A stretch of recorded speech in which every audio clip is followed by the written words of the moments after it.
Rain hammered the road outside Denver as a pickup truck slowed. The driver stepped out, boots splashing in puddles. Ahead, a police cruiser lay overturned, smoke curling from its hood. Emergency lights pulsed through the storm. He found her, a young black woman in uniform, blood staining the pavement. Her lips trembled. "Back up. They're not coming." The man didn't hesitate. He pulled a knife, sliced her seatbelt, and pressed hard on the wound across her abdomen. His hands moved with military precision. "Stay with me," he said. "You're not dying tonight." An hour later, in a hospital room, the police captain examined her stitched wound. His expression hardened. Whoever did this worked with combat medicine. Morning light crept over a quiet house. Inside, Marcus Hayes rose before dawn. He was tall, with kind eyes that had seen too much. In his kitchen, he packed lunch for his 10-year-old daughter, Sophie. She had bright, curious eyes and a habit of asking questions most adults avoided. Years ago, Marcus had been a combat medic in Special Forces. He'd stitched wounds under fire and saved lives in the dark. But that life ended when his wife, Rachel, died during a traffic stop, killed by the same cartel he'd encountered overseas. He walked away from everything and now lived quietly, driving a delivery truck. Around his wrist, he wore a worn black bracelet, "Never leave a fallen," nearly 11 p.m. Marcus finished his last delivery. Rain beat against his windshield as he drove down a forest road. Then he saw flashes of red and blue through the trees. He stopped. The wreckage was worse up close. The patrol car had rolled twice. Inside was a woman in uniform. The badge caught his light. Officer Nina Chen. She was young, blood running down her temple. Her eyes fluttered open. "Backup. Called 20 minutes ago." Marcus felt for her pulse, weak, fading, no signal. Nina's hand shot out, gripping his wrist. "If you run, they'll find you too. They're watching." He looked into her eyes and saw terror, pain, resignation. It hit him like a memory, his wife, dying in the same rain. "Then I guess we both fight," he said. He ran back to his truck and pulled out an old military medical kit. When he returned, Nina was barely conscious. "Stay awake. Talk to me." "What's your name?" "Nina." "Okay, Nina. I'm Marcus. Tell me, why'd you become a cop?" "Wanted." "To make a difference." He examined her wound. Bad. Deep. The smell of gasoline filled the air. His knife flashed as he cut the seatbelt. Hemostatic gauze, trauma bandage, surgical clamps. His fingers found their rhythm. "Talk to me, Nina. Who did this?" "Cartel. Following a lead. They ran me off." Marcus's jaw tightened. "The same cartel. Always the same? How many?" "2 cars. Maybe 6 men. They think I'm dead." "Let's keep it that way." He wrapped the dressing tight. The bleeding slowed. "Can you move?" "I don't know. You're going to try." "On 3. He lifted her easily. 20 feet. 30. 50. The car behind them sparked, then erupted. Marcus threw himself over her as the explosion tore through the night. When silence returned, Nina looked up at him, dazed. "You're insane." He gave a faint grin. "I get that a lot." He hoisted her onto his shoulders and trudged uphill through the storm. "Tell me about your daughter," she whispered suddenly. "What?" "Your jacket. Has a drawing. Says, 'For Dad, love Sophie.'" Marcus almost smiled. "She's 10. Smarter than me most days. Why won't you teach her to stitch?" "Because I don't want her to need that skill." Nina fell quiet. Then softly, "Your wife, was she a cop?" "How did you know?" "The way you looked at me? Like you've seen this before." "She was. Died 5 years ago. Same kind of setup. Cartel hit. I'm sorry, don't be. Just stay alive." Finally, they reached the road. Marcus laid her down and flagged a passing truck. 15 minutes later, sirens filled the night. Paramedics swarmed.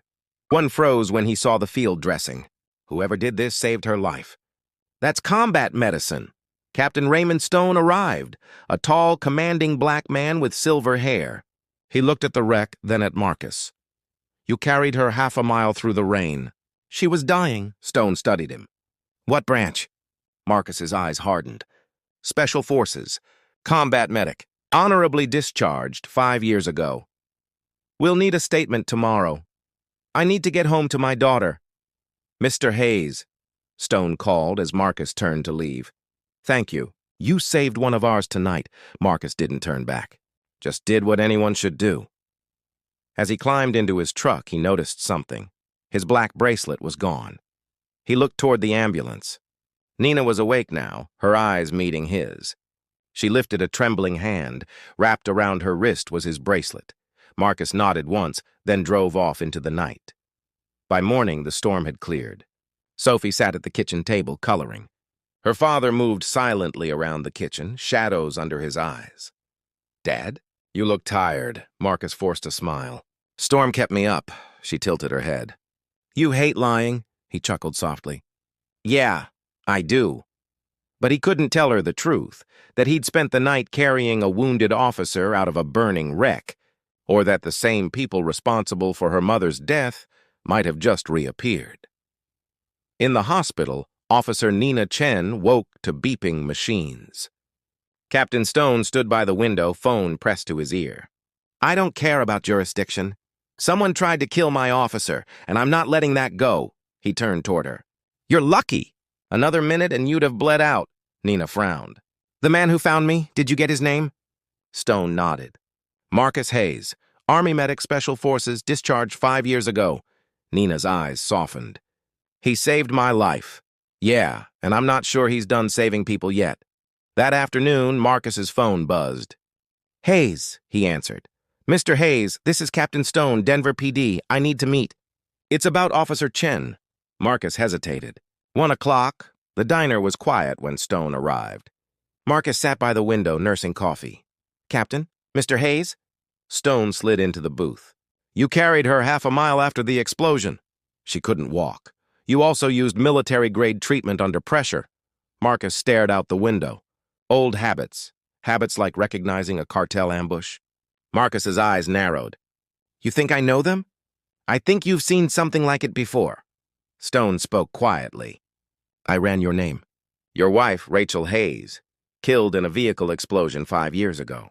Same cartel signature. They called it collateral damage." Marcus's jaw tightened. "You came here for what, Captain?" "The people who killed your wife just tried to kill one of mine. You might be the only man who can help stop them." Marcus gave a bitter laugh. "I'm not that man anymore." "Tell that to Officer Chen. You saved her without backup, in a storm, surrounded by enemies." "That sounds exactly like that man." Marcus looked away. Finally, he said, "I'll think about it." That night, Marcus sat on his porch, staring into darkness. He opened a small metal box he hadn't touched in years. Inside were dog tags, a photo of Rachel in uniform, and a faded patch. "Medic, when all else fails." From inside, Sophie's voice called out, "Dad?" "Yes, sweetheart." "You okay?" "Just thinking." She patted to the doorway.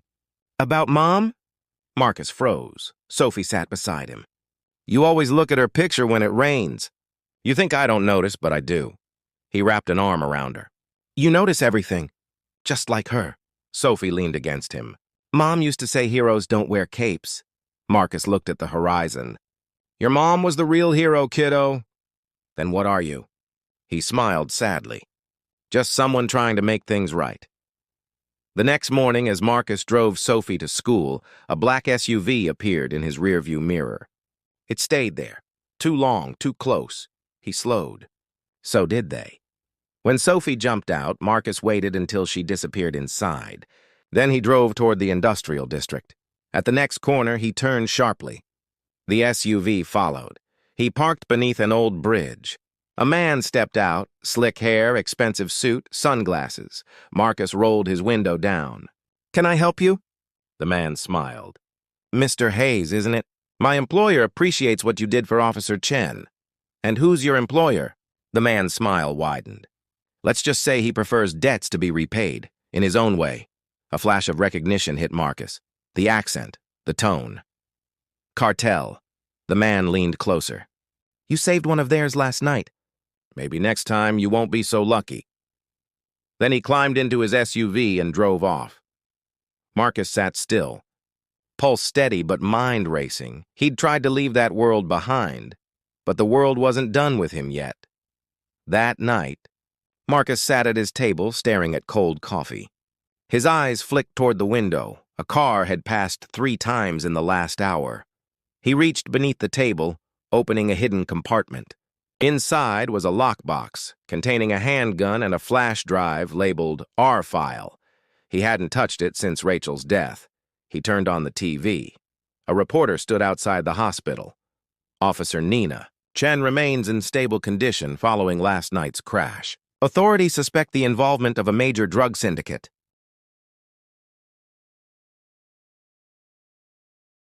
Marcus muted the sound. The cartel's reach was spreading. At police headquarters, Captain Stone stood before a digital map plastered with red markers. Each one is a confirmed cartel supply point. We've been closing in for months. Detective Sarah Torres, sharp-eyed, crossed her arms. We traced a burner phone from the ambush site. Guess whose number popped up? Marcus Hayes' old commanding officer, Colonel David Grant. Stone frowned. Grant retired 4 years ago. Torres shrugged. If Hayes' wife was collateral in a cartel op, maybe Grant's name isn't coincidence. Find Grant, and keep eyes on Hayes. Later, Nina was awake, sitting up in her hospital bed. When Stone entered, she smiled tiredly. Captain, how's the pain? Manageable. Any news? We're working on it. But I need to ask, did he say anything that stood out? Nina thought. When I told him it was cartel, he didn't flinch. Like he already knew them. Stone sighed. He does. So he's not just some good Samaritan? No, he's a man who's lost too much to them already. She looked at her wrist, the black bracelet she still wore. Then maybe he deserves to win one fight. Just after midnight, Marcus's doorbell rang. He checked the peephole. A woman, Detective Torres. He opened the door slightly. She flashed her badge. Detective Torres, Captain Stone sent me. He could have called. He figured you'd hang up. Can I come in? He hesitated, then stepped aside. She sat at the table, setting down a file. I'm not here to dig up your past, Hayes. I'm here because it's catching up to you. He folded his arms. Go on. The man who tried to kill Officer Chen, we found traces of RDX explosive in the wreck. Same compound used in the 2020 convoy attack that killed your wife. The words hit him like a punch. You sure? Lab confirmed it this morning. Marcus sank into the chair. Then they're not just back, they're sending a message. Exactly. And we think they're watching you. He met her eyes. They already are. She slid the file toward him. Inside were surveillance photos, the same black SUV parked near his street. Torres lowered her voice. We can protect you. But if you want to protect your daughter, we'll need your help. He closed the file. Getting involved means putting her in more danger. Torres stood. And doing nothing means letting the people who killed your wife keep killing others. As she turned to leave, she added quietly, think about what Officer Chen would have said if you hadn't stopped that night. The door clicked shut. Marcus stared at the bracelet on the table, the one Nina had worn before sending it back. Never. Leave a fallen. He took a deep breath, then picked up the flash drive. It was time to open the past. An hour later, Marcus's laptop whirred to life. The flash drive loaded an encrypted folder labeled Operation Solace. Inside were mission logs and one classified report bearing Colonel David Grant's signature. As Marcus read, his pulse quickened. Rachel's death had never been an accident. It had been part of a cleanup mission, eliminating witnesses after a failed arms trade between rogue soldiers and the cartel. Grant had signed off on it. Marcus's hand clenched into a fist. It wasn't bad luck. It was betrayal. The next morning, Marcus stood at Sophie's school gates. He kissed her forehead. Stay close to your teacher today, okay? She nodded. You're coming back, right? Always. As she disappeared through the gate, Marcus looked at the road and saw it again. The same black SUV. This time, 2 men stood beside it, watching him openly. Marcus's fingers brushed the bracelet on his wrist. The medic was gone. The soldier was back. By afternoon, Marcus had packed a small duffel, medical gear, burner phone, and his wife's photograph. He stood at the window, watching Sophie play in the yard, her laughter echoing faintly. That sound was the only thing that kept him human. His phone buzzed. Unknown number? Hayes. A woman's voice. Detective Torres. Marcus, it's Torres. We found Grant. Marcus's breath caught. Where? Old airfield outside Durango. He's been living under private security. Stone's sending a team, but he wants you there too.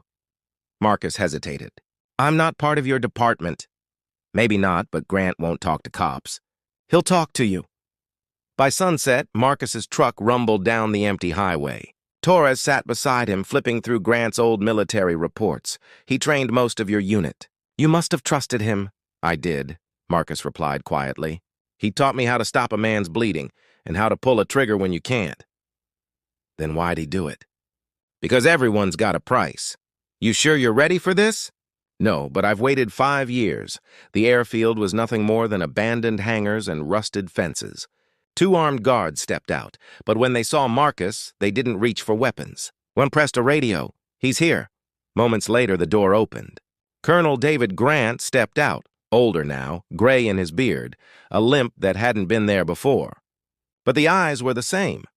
Hayes. Didn't think I'd ever see you again. Marcus's reply was flat. You shouldn't have. Grant gestured toward the building. Come inside. Inside, the office smelled of dust and oil. Maps covered the walls. Grant poured himself a drink. So you found my little operation. You signed off on the hit, Marcus said coldly. You killed my wife, Grant sighed. You think it was that simple? The cartel deal was collapsing. They were going to expose our men overseas. Rachel got in the way. She was a cop doing her job. She was collateral. And you were supposed to be dead too, Marcus's jaw clenched. Guess I disappointed you, Grant gave a bitter smile. You always were stubborn. He turned to Torres. You think this ends with me? The cartel owns half the state. Politics, ports, even your precinct. Torres stiffened. You're bluffing, am I? He tossed a folder across the table. Inside were photos, officers, politicians, a judge, all connected to the cartel. Torres flipped through them, face hardening. But before she could finish, gunfire shattered the windows. Down! Marcus yelled, tackling her behind a desk as bullets tore through the walls. Grant ducked too, though Marcus noticed he didn't seem surprised. Did you set us up? Marcus shouted. Grant's grin was grim. I didn't have to. They were already coming. Outside, 2 SUVs roared through the gates, masked men spilling out with rifles. The cartel had arrived. Marcus scanned the room. Torres, cover the window. We need to move. What about him? She asked, nodding toward Grant. Grant stood calmly, hand on his pistol. If they want me, they'll have to go through you first. The gunfire intensified. Marcus grabbed a duffel from under the desk. He tossed Torres a smoke grenade. On my mark. 3, 2, 1. The grenade hissed, filling the room with fog. Marcus kicked open the back door. Bullets sliced through the smoke. Grant followed, firing controlled bursts. They're cutting us off! Marcus spotted a narrow maintenance tunnel. This way! They slid inside, landing in knee-deep water. The echoes of gunfire faded above. For a moment, there was only dripping and silence. Torres caught her breath. You always carry grenades? Occupational habit. Grant's voice cut through. You're wasting your time, Hayes. Killing me won't change what happened. Marcus turned to him, eyes cold. No, but it'll stop it from happening again. When they emerged, night had fallen. The airfield burned behind them. They reached the truck, both drenched and exhausted. Torres climbed into the passenger seat. That was way too close. Marcus didn't reply.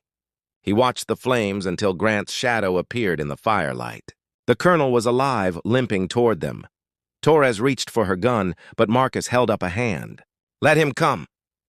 Grant stopped a few feet away, coughing from smoke. You think this ends with me, Hayes? You're in over your head. Marcus stepped closer. Maybe, but at least I'm standing. He climbed into the truck. If I see you again, Grant, I won't miss. They drove off, the burning airfield shrinking behind them. Back in Denver, Captain Stone paced the precinct as reports flooded in. Gunfire near Durango, explosions, casualties unknown. Torres's voice crackled through the radio. We're alive, Captain.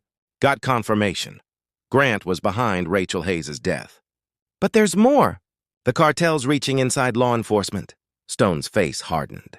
Then we clean house. At home, Sophie was asleep when Marcus returned. He stood at her doorway for a long time, just watching her breathe. He walked to the kitchen, washed the dirt and blood from his hands, and stared at his reflection. The medic in him wanted peace. The soldier in him wanted justice. On the counter, his phone buzzed. A new message from an unknown number. Only 3 words. "They have her." Marcus froze. He ran to Sophie's room. Empty. The window was open, the curtain fluttering. His hands clenched around the phone. The cartel hadn't come for him. They'd come for his daughter.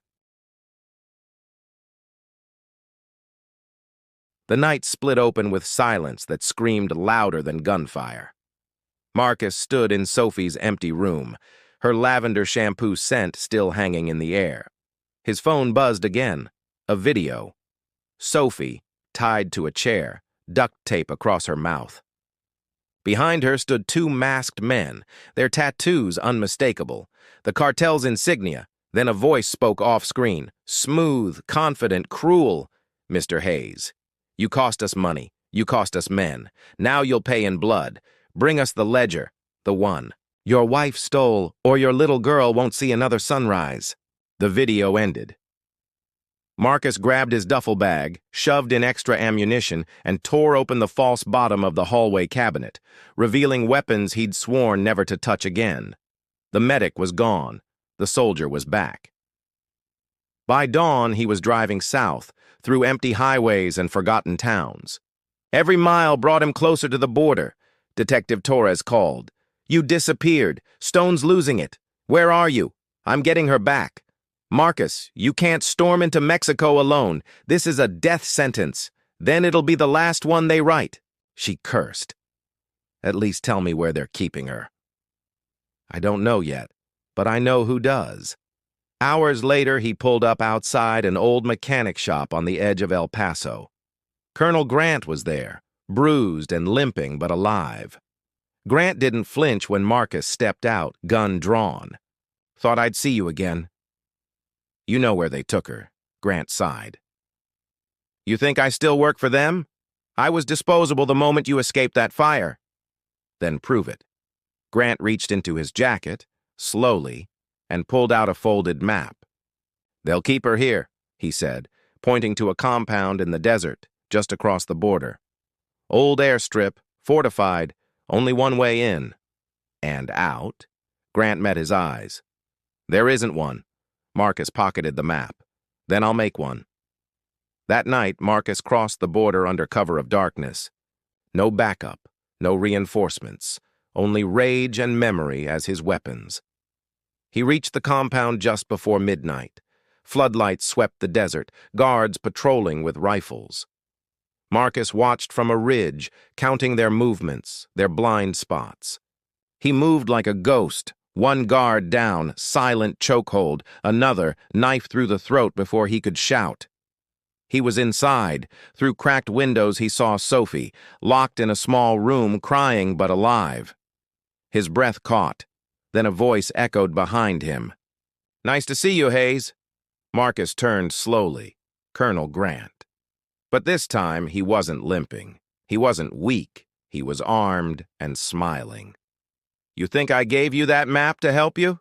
Grant said. "You walked right into the lion's den." Marcus's gun was up in an instant. "You betrayed your own men, your country, your oath, and now her." Grant laughed. "You still don't get it. The cartel isn't my enemy. They are the system. You can't kill it. You can only serve it or die fighting it." Marcus's voice was ice. "Then I guess I'll die fighting." The gunfight erupted like thunder. Marcus rolled behind a pillar as bullets tore through concrete. He fired back, dropping 2 men in seconds. Smoke, fire, chaos. His world condensed into survival. Grant shouted. Over the noise, "You could have been one of us!" Marcus reloaded. "I was never one of you." He fired. One shot, clean, straight through Grant's chest. The colonel stumbled, eyes wide with disbelief before collapsing. Marcus rushed past him, kicking open Sophie's door. "Daddy!" she sobbed, throwing herself into his arms. "It's okay, baby," he whispered, holding her tight. "You're safe now." But even as he said it, the ground shook. Distant explosions, backup arriving. He carried her out through the back, fire lighting up the sky. A truck roared past, Detective Torres behind the wheel. "Told you you'd need backup!" she shouted as Marcus climbed in with Sophie. They sped into the desert, gunfire fading behind them. Hours later, as dawn broke, the three of them sat by the border fence, exhausted and silent. Torres looked at him. "You ended it?" Marcus stared at the rising sun. "No, I just cut off one head. The serpent's still alive." He looked down at Sophie, sleeping peacefully in his arms. "She's all that matters now, but if they ever come for her again..." Torres finished for him. "They won't live long enough to regret it." He gave a faint smile. "Exactly." As they drove back toward the city, Marcus glanced in the rearview mirror, smoke rising in the distance, a reminder that his war was never truly over. The medic had saved lives. The soldier had taken them. Now, all that remained was the father, ready to do both, if it meant keeping his daughter safe. The road stretched endlessly before him, sunlight glinting off the horizon, and for the first time in years, Marcus Hayes allowed himself to hope.